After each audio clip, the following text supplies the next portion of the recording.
Should be good. Should be good. Awesome. I'm for real, like I am so pumped for this day because this is what I did for forever. And this was a big part of what we started doing in the beginning. Good afternoon, guys. Whiskey Wednesday, Spirits Guide coming to you guys live from Wachusett Wine and Spirits out here in West Boylston. I know you're looking at these whiskeys and you're going, wait a minute, that's what they talked about last week. Last week we talked about the bourbons. This week we're going to talk about what to do with these bourbons, which is make cocktails. And since Fred Minnick said it in his video that we talked about last week about how he likes a good Jack and Coke, turns out it's okay to use whiskey in drinks. Also, if you've got somebody who's not, like a lot of us who can't drink whiskey straight or who doesn't want to drink whiskey straight, these are some alternatives to get your friends to drink bourbon with you.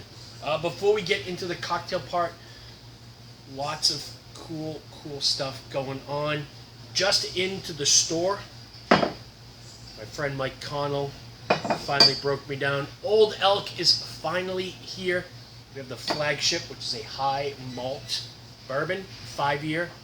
And then this, I'm going to say it now, my top 10 whiskeys of the year have been reshuffled again. Yeah. This is just out of this world good. Not cheap. We're tipping the $100 scale, but this is special. I don't even know if you've ever seen these bottles. Nope. I'll let you hold that. Yeah, it's a beast. It's a beast. It's I've heard so heavy. much about Old Elk, but I've never had it, I don't believe. So when you flip it to the side, it's a 4-grain. It gives the breakdown of all the grains, the percentages. 6 to 7 years. It's the age of the whiskey. Made by Greg Metz, who was the guy who was the master distiller for Seagram's. That would later become MGP, which is now Ross and Squibb. So this is the guy who is behind a lot of the whiskeys that we enjoy today, and now this is his own brand. What else do we get going on in whiskey coming in tomorrow? Yellowstone limited edition. Okay. Finally coming tomorrow that you've seen out in the wild in other accounts. Yep. I believe there's some Michter's Toasted Barrel Sour Mash coming tomorrow. Small amounts. Don't hold me to that one. The order is in. I was told it was good, but who knows? How those things work. There's some Starwood coming tomorrow, which is going to be our second Australian whiskey coming in. This thing has won a ton of awards. I'm really curious to see how it plays against the Morris. Just a lot of fun whiskey stuff. What else we got? Rittenhouse still probably a month or so out. I've got some Foursquare exceptional cask rum coming in on Friday. Their stuff is unbelievable. Yeah, their stuff is fantastic and super rare and limited. Like I had to call my sales rep to order it, who had to call his boss, who had to go up the food chain, had to get through like 3 allocations before we were able to get a case. But because we are the store that we are and we do what we do, we were able to get 1 case allocated to us. I think I have 4 bottles sold already. Really? Wow. Before we even announce it. Alright, get into making cocktails. How you doing? Good. Tough pass game. Say that for sure. Yeah, not pretty. Not pretty. No. Your Steelers look pretty good. Steelers, man, I mean, that's the game nobody wanted to win. I know, seriously. They didn't look as bad as I thought they would, though. No, they looked okay. I mean, if the Bengals, I don't know, there was a call there too where wasn't the Bengals guy in for a touchdown and they ruled him out and coach didn't challenge that for whatever reason. Not to mention Burrow throwing 5 interceptions too, so that's pretty rare. But all around, I think this week of football was pretty fun to watch. Yeah, it was. Especially Monday night game was awesome too. It was fun to watch because all the teams you love to hate lost. Yep. Packers. Yep. Oh yeah. Cowboys. Yep. And TB12 looked good. He looked alright. Yeah, didn't look great, but his face looked a little off, but he's got some work done. Yeah. For sure. He's going through it. Rams, man. I never thought Stafford was great Yeah. He's a good I ball feel player. like he Yeah, he's a good showed ball it. player. Yep. He's good, but he's not great. That Yep. game was not pretty. Yeah, if you surround him by good players, he's gonna be good. Buffalo looks like the real deal. Yeah. Right out of the Chiefs gate. as well. Chiefs look great. Yep. Chargers look great. Yeah. The East is gonna be tough. Yeah, the East is a beast, Yeah. without a doubt. Yeah. All right, we got a bunch of cocktails to make. Yeah, A bunch of different. We're recording a live video. That's fine. I gotta show you something. You're on. Oh, sorry. That's awesome. Didn't see my face, did it? Just proves we are live. All right, let's start with some of the basics. Nice, simple. While I make this, I'm gonna have you try this. All right. Let's start with the Manhattan. Truly classic, simple, easy to make. Every self-respecting home bartender ought to be able to pull this off. It's just bourbon, bitters, vermouth, little touch of fruit. That is it. I'm gonna build this in a Perry glass. This stuff is fantastic. This is new. I actually had Peter Thomas try this yesterday, and he was still messaging me this morning, raving about how good I dreamt about it. Yeah. And of course, Peter is the book of knowledge, so he had it all broken down. What do we want to use? I'm gonna go wild turkey for my Manhattan. That is unreal. Yeah, So much flavor right on the tongue. that is like no other vermouth that I have ever had.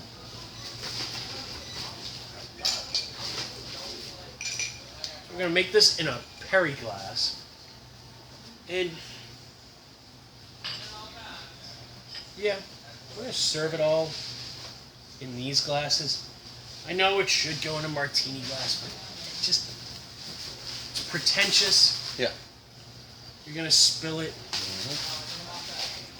and if we get things chilled properly, we should be good.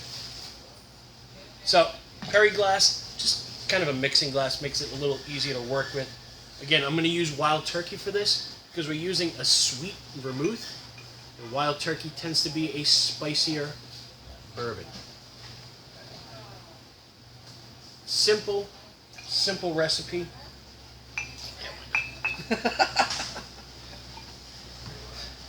Just 2 ounces of bourbon or rye, but it's Bourbon Heritage Month, so we're using bourbon. I do like my Manhattans made with rye as well. 1/2 ounce of, I promise you folks, I have not started drinking yet. Wow. Just look at the way that color That changed as changes soon as that immediately. vermouth hit it. That's what I noticed from that vermouth in the first place. The color was crazy. It's dark. It's aged for like a year. Like, it's got a lot going on. Does vermouth do a lot to age it, or Yeah, it I just mean, depends? they oxidize that wine, so basically it's a fortified Yeah, fine. wine, like like port, Madeira, Marsala, things like that, sherries. So they kind of oxidize this. They let it age, and then it's obviously infused with different herbs and botanicals. Now, the key to a great Manhattan is bitters. What do we use it? I have brought 4 with me for a couple of reasons. Peychaud's, which I just love. Fee Brothers and Ango. People are wondering what the difference is. Things like Angostura, Reagan's, Peychaud's, they're alcohol based. So if you have somebody like my girlfriend who doesn't drink alcohol, Yeah. but still wants to do mocktails, you want to look for Fee Brothers and make non-alcoholic bitters. They use like glycerin or something in there, but there's no alcohol at all. And they're still fantastic. And they're fantastic, yeah. I'm kind of torn between Angostura and Black Walnut. I think I'm going to go Black Walnut. Love it. It's just a couple of dashes, nice and easy. This, if you're wondering what bitters are, and we've talked about this in the past, it's kind of the seasoning. Yeah. Like when you're making dinner, you throw some seasoning on there, some garlic powder, some salt, some pepper, whatever. It just takes everything and elevates it. I mean, yeah, you introduced me to them like when I first started working here, and it just completely changed how I looked at a cocktail. A few little drops completely changed it. Wild. So you want to gently stir it. We call it a stirred cocktail. You don't want to shake these. You don't want to break down the ice. You're just basically twirling that spoon around to get everything nice and cold. All we really want to do. Just get it chilled up. Every home bartender should have a strainer, also known as a Hawthorne strainer. And you notice the Perry glass has a little mouth there. Yeah, that's perfect.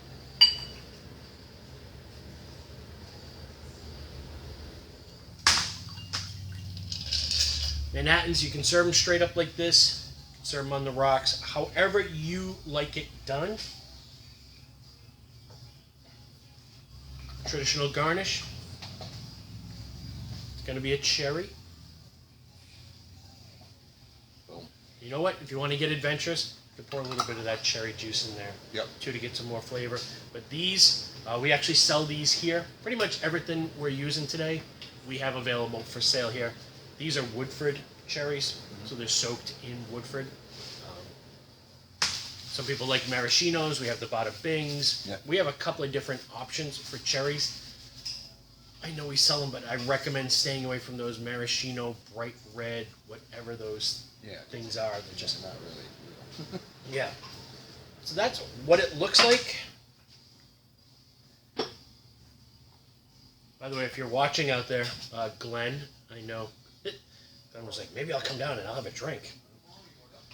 There'll be plenty to drink, so come down and visit.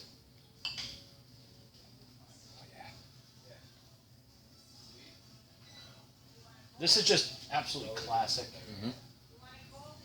Simple steps. It's fantastic.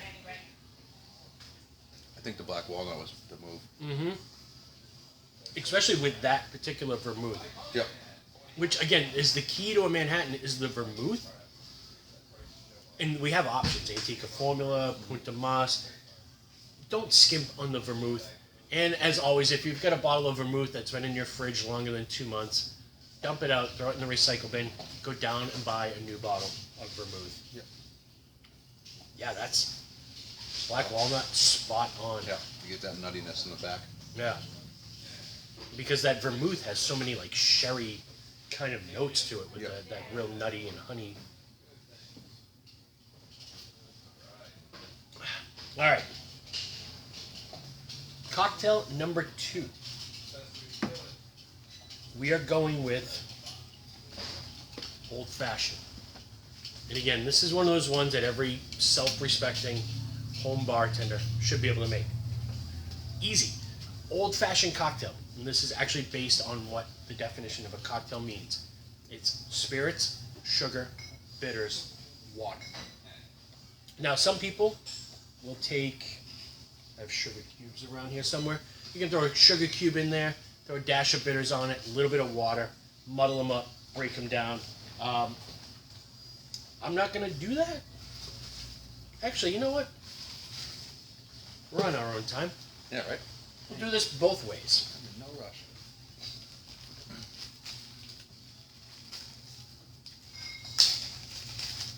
These have gotten super hard to find, too. Sugar cubes? Yeah, since COVID. These were really hard to find. So you just throw a little cube of sugar in there. Then do a dash of Angostura bitters. A couple of dashes. And then just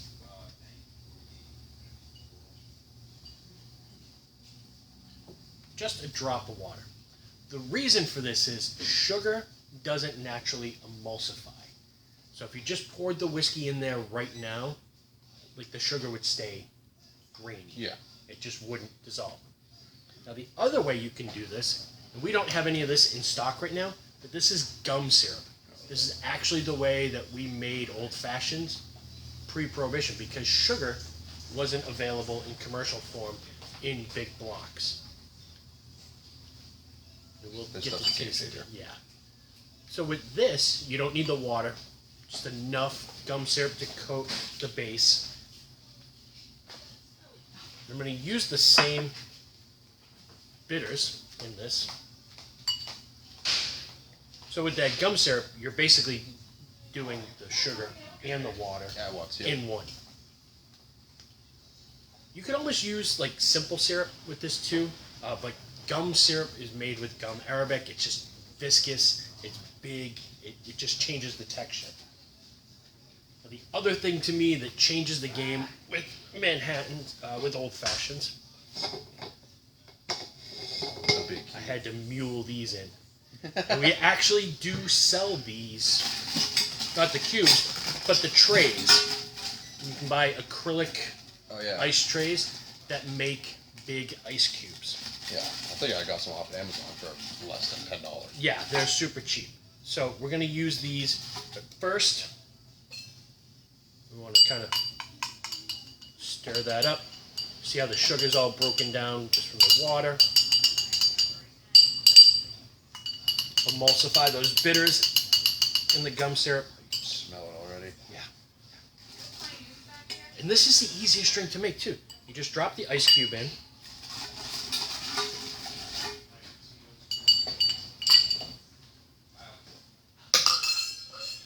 What do you think? Bottled and Bond? Jim Beam Black? Four Roses? Four Roses? Yeah.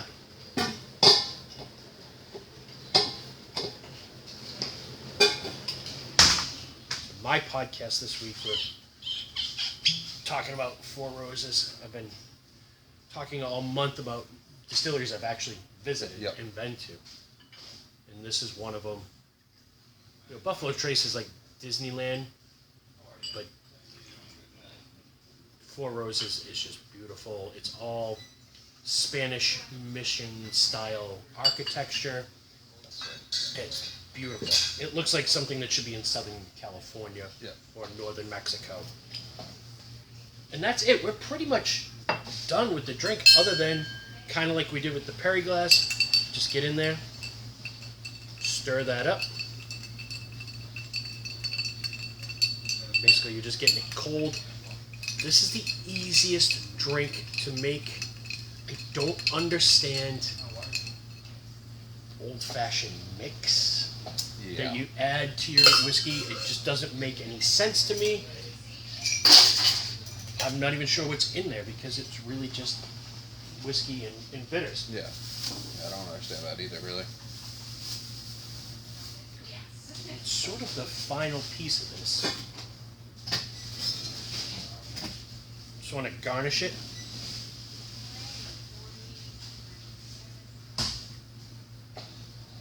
A little orange kind of twist.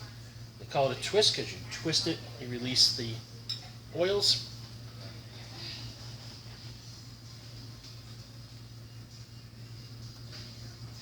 It's so good, I can already tell.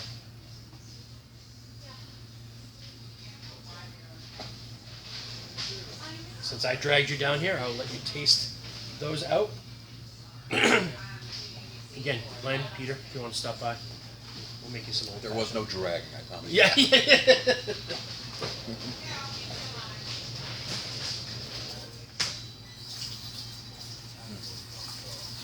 One thing that is important when you're doing this is always clean your gear in between. I mean, you can really taste that gum syrup in there, how thick it is, and it definitely makes you. Try this one, by the way. I feel like everybody else who's ever tried it with the gum syrup is just blown away by the viscosity. That's the biggest difference, is how much body it adds to the drink. I feel like with the one without the gum syrup, you can kind of almost taste the alcohol more. Mm-hmm. And this one with the gum syrup kind of swallows and bodies it over.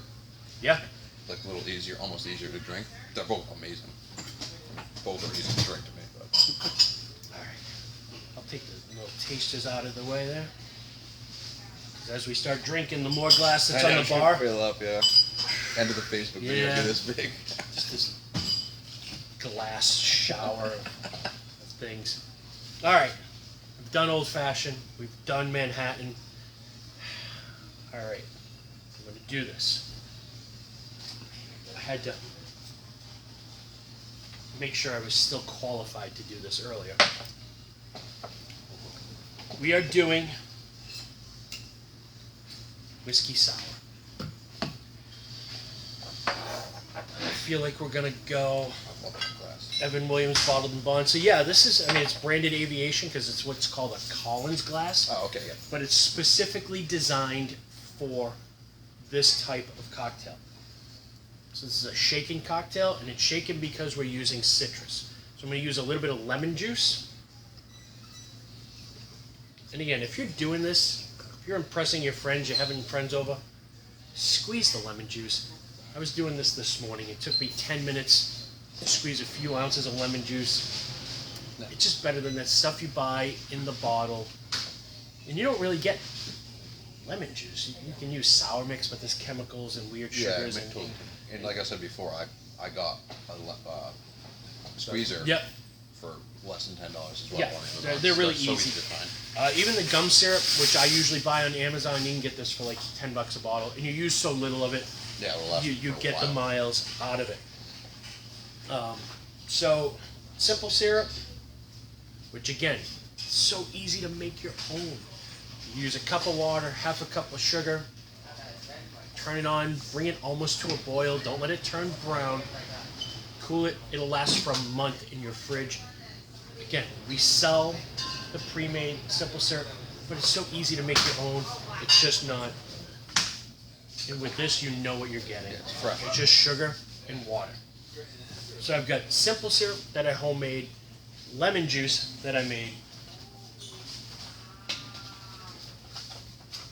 and then the key to a great sour, egg whites.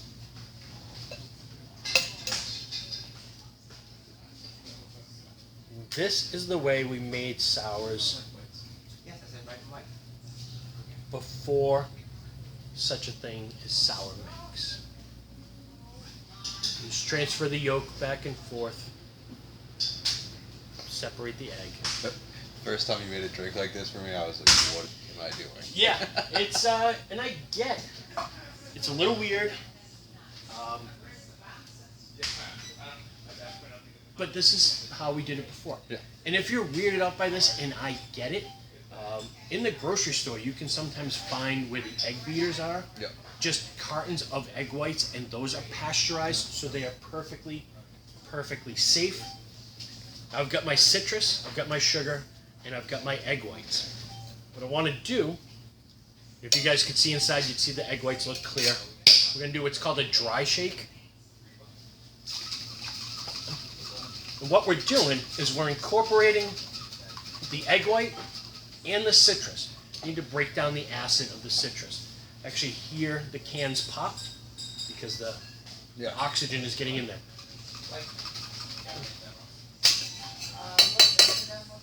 Now, if you guys could see inside, it kind of looks like meringue. It's white, it's fluffy.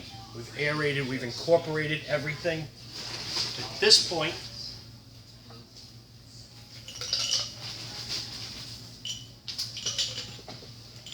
fill my glass with ice.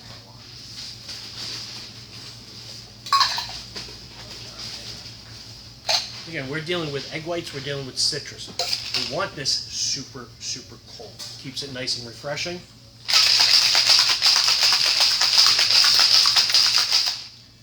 Drives me nuts. It just sort of brings everything back of like when you watch a bartender shake and they do that. Yeah, like twice. It doesn't I do noticed it. it so much now ever since you said that to me. Like, oh. It's the most bartender thing that a bartender can do is a good, healthy shake. And I think understanding why we shake things, it's citrus. We need to break it down. We're giving body to the cocktail. And obviously we're incorporating the ingredients. This.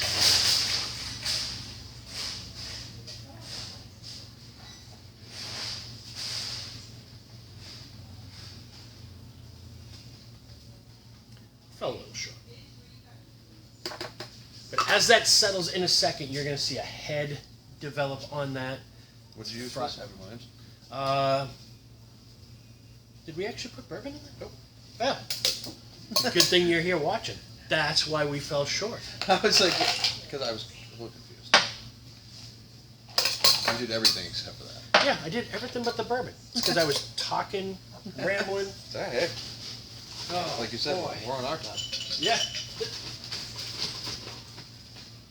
You know, I actually did that behind the bar once, a long time ago. I just forgot to put alcohol in the drink. Talking too much about the technique. I gotta start drinking. I'm off my game today. Without the alcohol. So what's that, 2 ounces of whiskey? 2 ounces, yeah.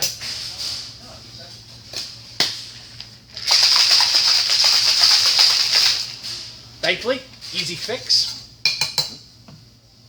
It's going to be a little bit colder now. Change the ice. Make sure we're pouring it over fresh ice. There it is. It's gorgeous. That is beautiful.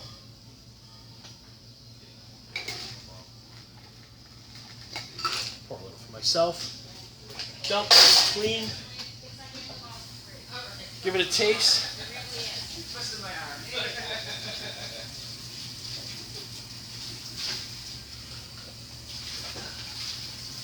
Oh yeah.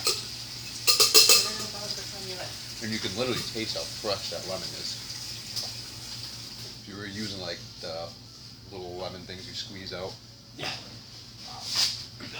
But it does have that like natural sour lemon to it. Yeah, it's real lemon, and it makes all the difference in the world.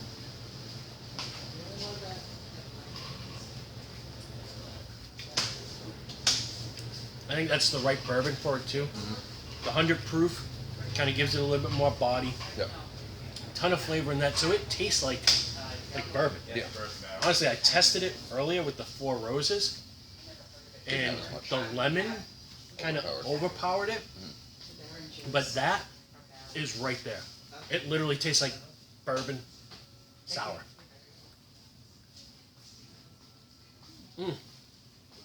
That's so good.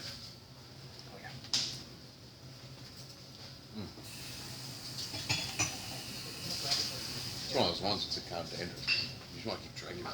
Well, yeah, and especially like if we were in the summer, like Oh yeah. it's refreshing. Yep. Citrus. All right.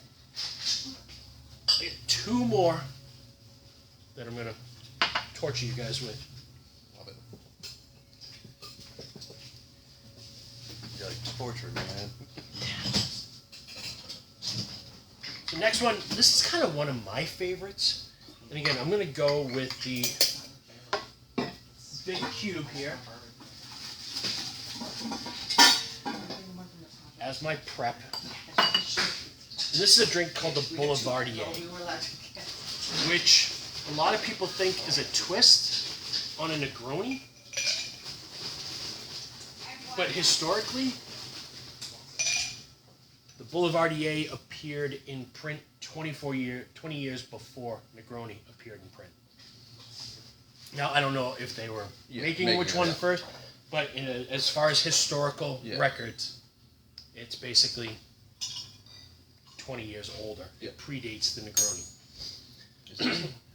Wasn't there a cocktail that was like they found in the wall? Or... So that's the one we're going to make after this. Okay. No So, spoilers, no spoilers. Negroni, which I love, one of my favorite cocktails. It's kind of become a big thing. Gin, sweet vermouth, and a bitter liqueur. Basically, the Negroni is based on a cocktail called the Americano, which was sweet vermouth, Campari, and soda water. And a guy walked into a bar and he wanted a stronger version of it, so they substituted gin for the soda water, and there's where your Negroni is. This is the same style. It's an even build. It's a stirred cocktail, equal parts whiskey, sweet vermouth, and a bitter liqueur, either Campari or Aperol. 1 ounce of each. I'm going to do this one with Campari. I don't have a full bottle of Campari. I do have these That's perfect. these cool little samplers, because I can't buy everything. So these are cool too if you ever get like these jigger I glasses. actually do have one of those now. These are nice for a cocktail like this, where you're just going to put it all in one glass anyways. All right, so we've used, I'm going to go Yeah, might as well. Jim Beam. I was almost completely prepared. Everything was open except for the Jim Beam Black. I love this bourbon, by the way. Yep. Oh, it's so good. Also, you can just add it all together. Yeah. That's perfect. As long as you can add, it's 1 ounce of each, and then that's you're why adding you buy one of another. those things. Double what it. Yeah. Add it on top. So I'm going 1 ounce of each. You might have a recipe that calls for 3/4 of an ounce of each. I'm just gonna go for it. I mean, yeah, there's 2 of us splitting it, so. Yeah. So basically, this is 3 ounces of booze that we're making. The way that changed color immediately. Yeah, this Looks like cracking rum now. this stuff is a game changer. I am in love with this. Yep. What's great is you can just pour it in a glass, drink it. You could probably sip this with tonic water. Yeah, make the a amount little- of flavors I had when you just gave me a drink of that was unbelievable. Make like a sort of a low alcohol kind of spritzer Yep. type deal. For this one, I'm actually going to use some orange bitters. Okay. Brighten it up a little bit. And these are Reagan's bitters. They're developed by a guy named Gary Reagan, who's kind of one of the godfathers of modern bartending. There's a few of these guys that as bartenders we kind of geek out about. David Woodrich, Gary Reagan, kind of some of the big ones. Then I'm just going to stir this. And you're not shaking it because you don't want the water to dilute into it. Yeah, so I mean, the ice cubes typically, are diluted. you don't want to break down the ice cubes and water down the drink anymore. And typically, as a rule of thumb, you don't shake whiskey Okay. unless you're using citrus with it. You Because shake everything but the whiskey pretty much, right? Yeah. Okay. Yeah, whiskey's just one of those things you never really want to shake. But again, unless you're adding citrus and Yep. And then egg you gotta whites. break it down. Into, Yeah. Yep. So again, really easy cocktail to make. The color on that is beautiful. It's like a ruby red almost. Yeah. And again, we're just going to garnish this.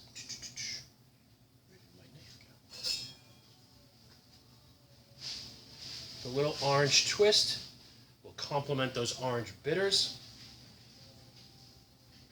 Important. Don't just cut the twist and throw it in there. It really is important to twist that. It It's like releases the open up oils. pores. Yeah. Yep. Yeah, if you guys could see, you'd actually see it almost Mist. sweating out. Yeah, I sometimes think it'll you had me mist. do it one time. I did it. Squirt in my eye. I was like, oh. Yeah, it'll mist up and it's flammable too.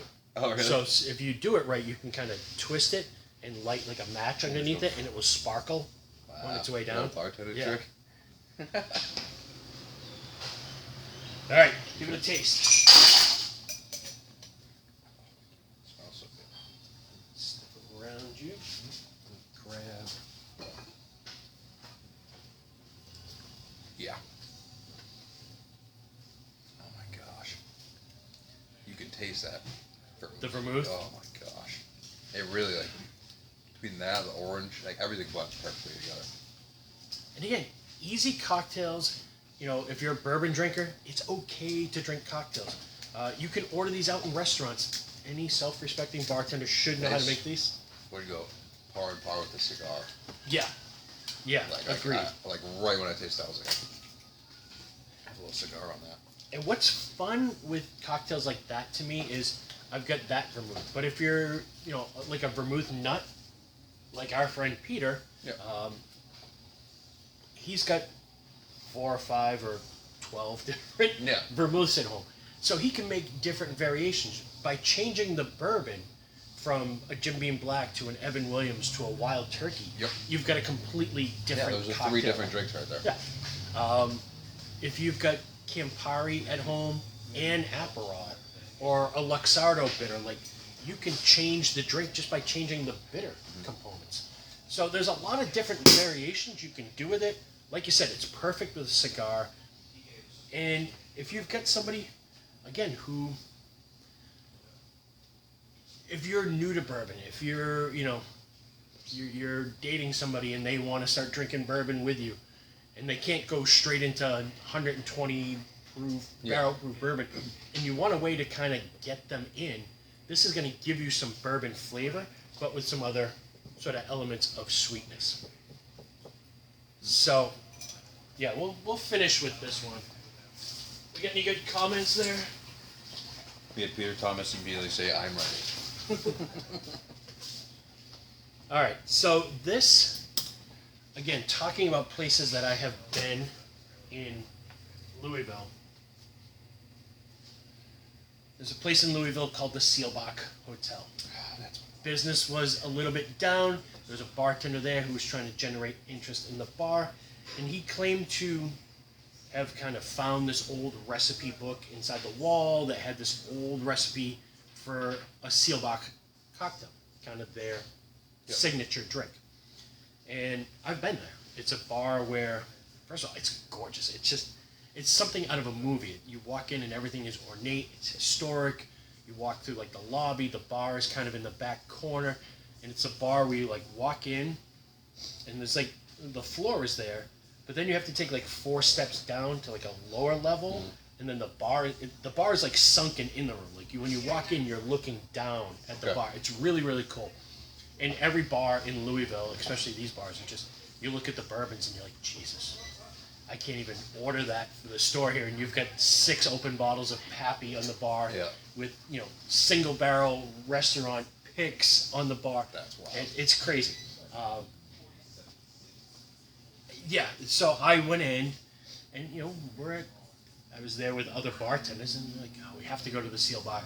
I have to be a cliche tourist. Go to the Seelbach and order a Seelbach. Kind of the joke of the drink was this guy claimed that it came from, you know, like the 1930s. Because again, Al Capone used to hang out there. There's actually an escape route in the basement that he used to take when Prohibition agents would come in looking for him.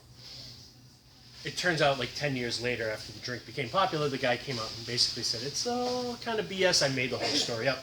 But by then, the cocktail had become a signature cocktail.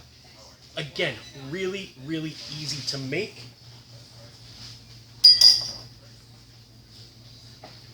But what I love about this, a lot of people like mimosas on Sunday morning. This is like a mimosa, but for a bourbon drinker. Really, really easy cocktail to make. We're going to build it in here. We're going to chill it up. Put some ice in there. And I got to admit, I am a sucker for bubbles.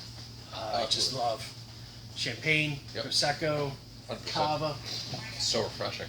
Yeah, there's something about it. I just love the flavor of. I love bourbon and bubbles. To me, they just pair really, really well. When you put bubbles, like if you poured some bubbles on the ice right now, it would foam up pretty quick. Yeah, it would. It would. And I mean, reality-wise, I probably should have chilled the sparkling, but so we're using. Some recipes call for 4 dashes of Ango, 4 dashes of Peychaud's. Some go the other way around. I think it doesn't really matter the exact amount because dashes are really. When you pour a dash. How do you know?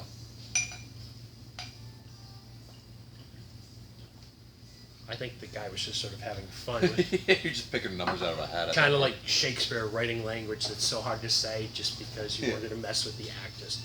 So I'm going to go 4 dashes of Peychaud's and 3 dashes of Angostura bitters. Then we're going to do, I'm going to go Rebel with this. Softer, sweeter, wheated whiskey, also 100 proof, so the flavor is going to come through. And do an ounce.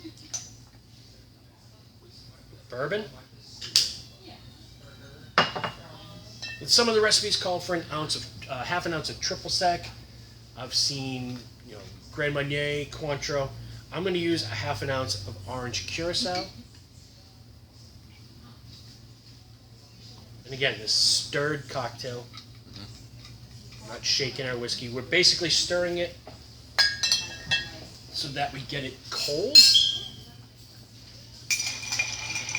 I remember being at this hotel bar. And the woman who made the drink, you know, I was like, I'm sorry, I'm going to be cliche. I'm going to order a Seelbach. I remember she called me darling.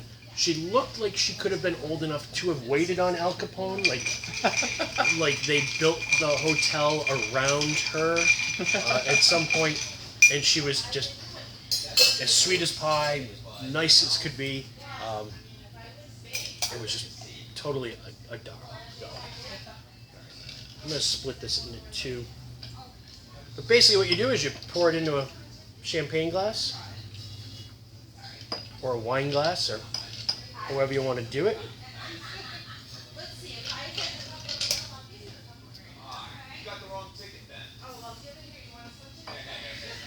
Top it with bubbles.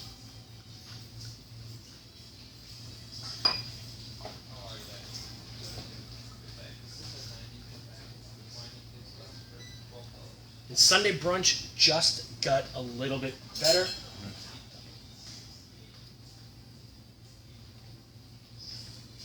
Yeah, I wonder how many bars around here, or like breakfast places around here would be able to make this. Yeah, I mean, you'd probably have to go to like a craftier kind of bar. But again, we just made them, so they're not that hard to make at home. It's just if you have the stuff to make it. And a lot of the stuff that I use, and I'd like to, there's nothing that drives me more nuts than when you sell somebody on the spirit and they go home and they use like 2 drinks worth and then they don't know what to do with it. So, I mean, I had orange curacao because I think I was making maybe Mai Tais or something. But if you've got triple sec that you've been using for margaritas or Cosmos, you can use that in this. You don't need a specific type of bourbon. You don't need a specific type of bubbles.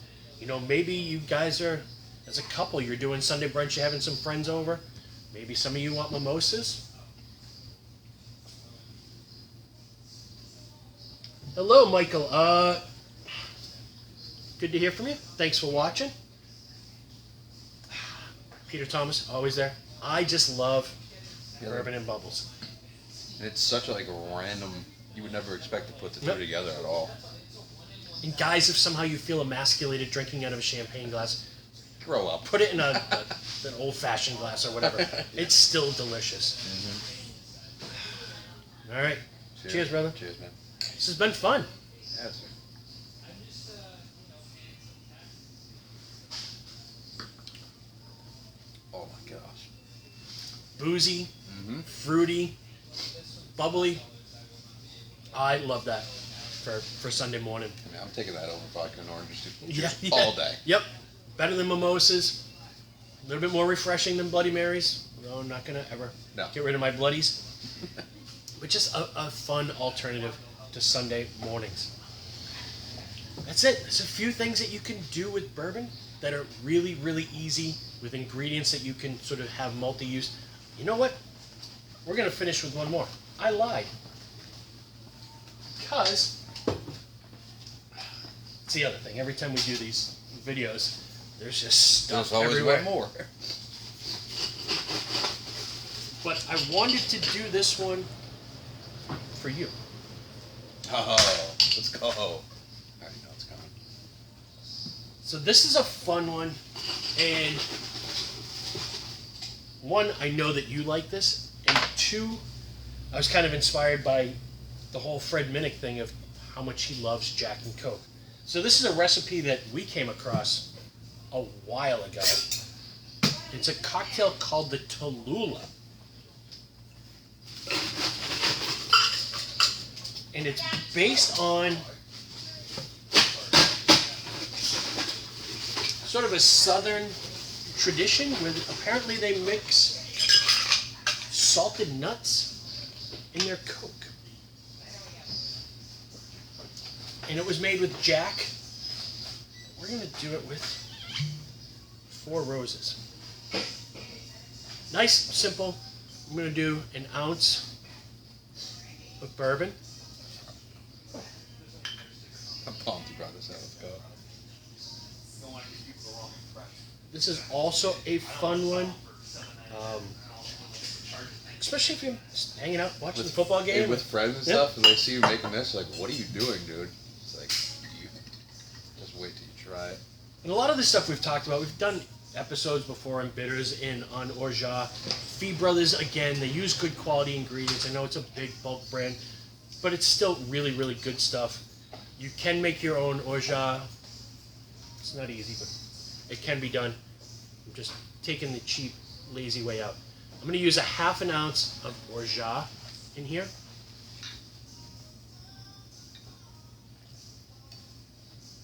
So if you bought this to make Mai Tais, I know during like COVID, in the height of it, we were selling a ton of it. We couldn't actually get this in. You have orgeat syrup? Yeah. I'm gonna kind of break my own rule here, because you can actually just build this in the glass, go whiskey, Yeah. the mixer, Orgeat, but I'm just gonna give it a quick little shake. And mostly just because I want to incorporate these two ingredients.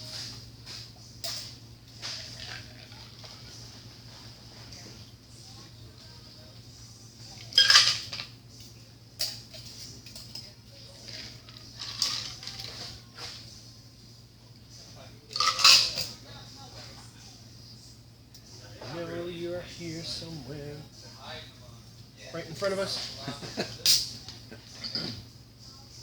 So this is a fun way to, if you like Jack and Cokes, this is kind of a fun little way to amp it up.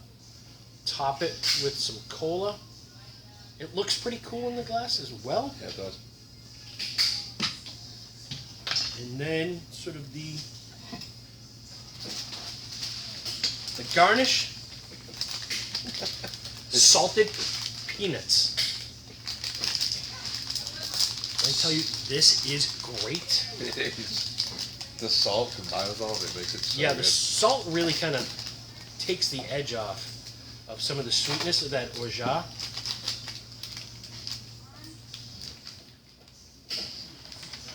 Oh, man down. Now we're gonna wrap it up. And clean up this mess. There we go. Cheers, brother. Hope you guys had some fun. Hope you guys are inspired to try some of this stuff out. And, yeah.